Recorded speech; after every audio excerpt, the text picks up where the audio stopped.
आज माननीय मुख्यमंत्री शिवराज सिंह चौहान जी की अध्यक्षता में मध्य प्रदेश की मंत्रिपरिषद की बैठक संपन्न हुई, जिसमें उज्जैन जिले के नवीन तहसील उन्हेल का सृजन करने का प्रस्ताव पारित हुआ। उसी तरह बालाघाट जिले की नवीन तहसील लामता का प्रस्ताव भी आज पारित हुआ। रायसेन जिले की बमोरी तहसील के सृजन का प्रस्ताव भी आज बैठक में पास हुआ। उसी तरह रायसेन जिले की सुल्तानगंज तहसील के भी सृजन का प्रस्ताव आज पारित हुआ। मंदसौर जिले की नवीन तहसील कायमपुर के सृजन का प्रस्ताव भी आज पारित हुआ।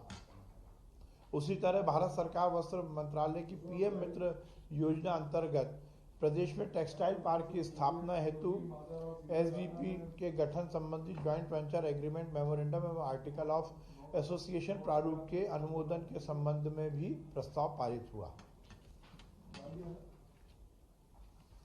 माननीय मुख्यमंत्री जी की जो घोषणाएं विगत दिनों में थी, उसमें ग्राम पंचायत से नगर परिषद बनाने की हमारी सरकार की ये एक बड़ी उपलब्धि है कि हमने लगातार ग्राम पंचायतों को नगर परिषद में परिवर्तित किया है। उसी तारतम्य में आज जिला मंदसौर में नगर परिषद नाहरगढ़, जिला सीधी में नगर परिषद सेमरिया, शाजापुर जिले में अवंतीपुर बड़ोदिया, मंदसौर में नगर परिषद बोलिया, मंदसौर जिले में ही नगर परिषद गांधीनगर, सतना में नगर परिषद सिंहपुर, शाजापुर में नगर परिषद गुलाना, हरदा में नगर परिषद रहट गांव, शहडोल में नगर परिषद व्यवहारी को नगर पालिका परिषद में उन्नयन की आज प्रस्ताव पारित हुआ।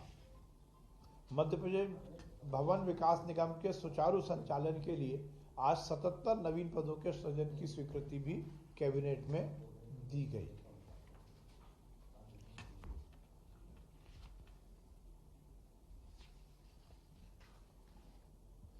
भोपाल में हाइब्रिड इम्यूनिटी मॉडल के अंतर्गत कमला पार्क से संत हृदयराम नगर तक 8 लेन एलिवेटेड कॉरिडोर की स्वीकृति भी कैबिनेट की बैठक में दी गई।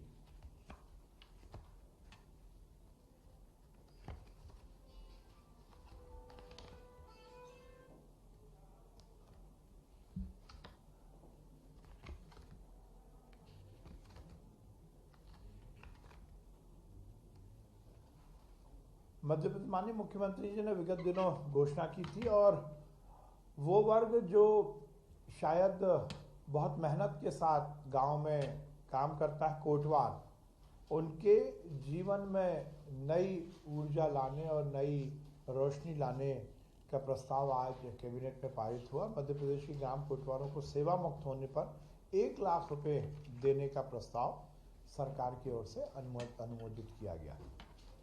सहकारिता आंदोलन में भी आज एक बहुत बड़ा फैसला शिवराज कैबिनेट ने लिया है। सहकारिता विभाग के अंतर्गत 5006 जो पैक्स और लैम्प्स सोसाइटी हैं, उनको अब प्रबंधकीय अनुदान सरकार की ओर से दिया जाएगा। 3 लाख रुपए साल का उनको ये वित्तीय अनुदान दिया जाएगा, जिससे उनका जो प्रबंधकीय जो सेटअप है उसमें बहुत बड़ा योगदान उनको मिलेगा। इससे निश्चित रूप से सहकारी आंदोलन मध्य प्रदेश में बहुत मजबूत होगा। उसके साथ ही समिति की उचित मूल्य की दुकान में कार्यरत समस्त विक्रेताओं को पारिश्रमिक और मानदेय के अतिरिक्त 3000 रुपये प्रति माह की भी वृद्धि आज प्रस्तावित की गई, जिसको कि कैबिनेट ने मंजूरी दी है। समस्त शासकीय उच्चतर माध्यमिक विद्यालय में प्रथम स्थान पर आने वाली छात्र और छात्राओं को निःशुल्क स्कूटी देने के जो प्रक्रिया है उसको सरलीकरण किया गया है, और छात्र की मर्जी से ही वो स्कूटी को खरीद सकता है।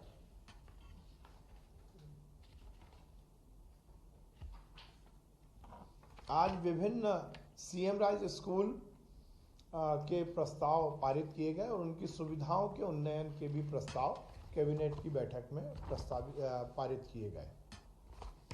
नर्मदा घाटी विकास विभाग के अंतर्गत बोहरीबंद माइक्रो शहीद इलाप सिंह उद्वहन माइक्रो एवं खंडवा उद्वहन माइक्रो सिंचाई परियोजनाओं की निविदा आमंत्रण की भी स्वीकृति आज कैबिनेट में दी गई।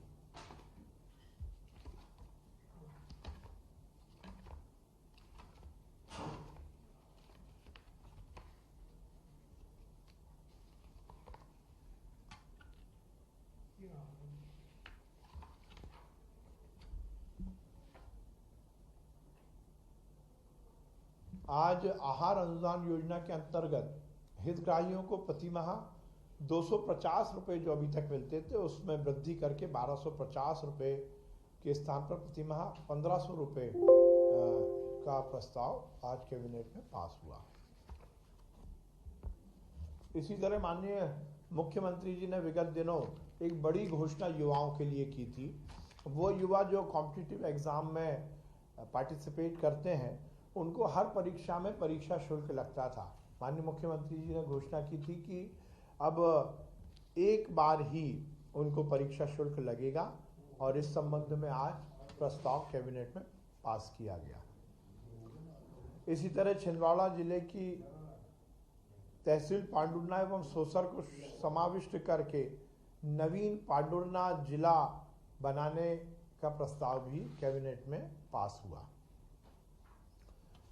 शहीद हुए वन कर्मियों को मध्य प्रदेश शासन द्वारा शहीद घोषित करते हुए आश्रितों को 10 लाख से बढ़ाकर 25 लाख रुपए की विशेष अनुग्रह राशि देने का प्रस्ताव भी आज कैबिनेट की बैठक में पास किया गया।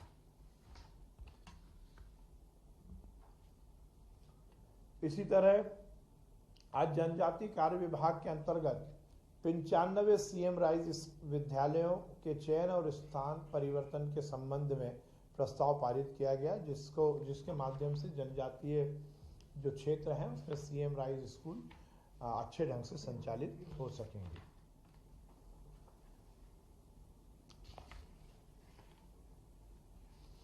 आज जनजातीय एवं लोक कलाकारों के प्रदर्शन के लिए दैनिक मानदेय और भत्ते में भी बढ़ोतरी की गई। अभी तक मानदेय 800 रुपये प्रति दिवस था, अब हमारे जनजातीय लोक कलाकारों को 1500 रुपये प्रति माह ये मानदेय मिलेगा और इसी तरह दैनिक भत्ता जो 250 रुपये था वो बढ़ाकर 500 रुपये किया गया है। इसी तरह माननीय मुख्यमंत्री जी की घोषणा अनुसार विवेकानंद युवा संस्थान की स्थापना भी मध्य प्रदेश में करने का प्रस्ताव कैबिनेट में पास हुआ है।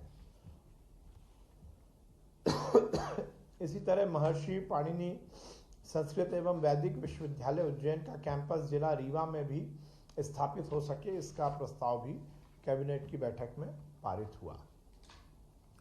अमरपाटन जिला मैहर में नवीन शासकीय पॉलिटेक्निक महाविद्यालय की स्थापना का भी प्रस्ताव आज कैबिनेट की बैठक में पारित हुआ। इसी तरह निरामय योजना के अंतर्गत शासकीय कर्मचारी कार्यकर्ता संविदा कर्मियों को आयुष्मान भारत योजना से जोड़ने का प्रस्ताव भी आज कैबिनेट की बैठक में पास हुआ। इसी तरह एक बड़ी घोषणा आज हुई है, रायसेन जिले में अब नवीन मेडिकल कॉलेज शुरू होगा। माननीय मुख्यमंत्री जी की ये घोषणा थी और आज रायसेन जिले में नवीन चिकित्सा महाविद्यालय नया मेडिकल कॉलेज स्थापित करने का प्रस्ताव पारित हुआ है। ये रायसेन जिले के लिए एक बहुत बड़ी उपलब्धि है। इसी तरह जो हमारे विभिन्न परीक्षाओं में जो परीक्षण के वन रक्षक हैं उनके मूल वेतन के संबंध में भी प्रस्ताव कैबिनेट की बैठक में पारित हुआ है। और इसी तरह माननीय मुख्यमंत्री जी ने विगत दिनों घोषणा की थी, मेडिकल कॉलेज के हमारे जो शैक्षणिक संवर्ग है उसको जो 7वां वेतनमान है अब वो 2016 से दिया जाएगा। ये एक बड़ा प्रस्ताव भी आज की कैबिनेट की बैठक में पारित हुआ है।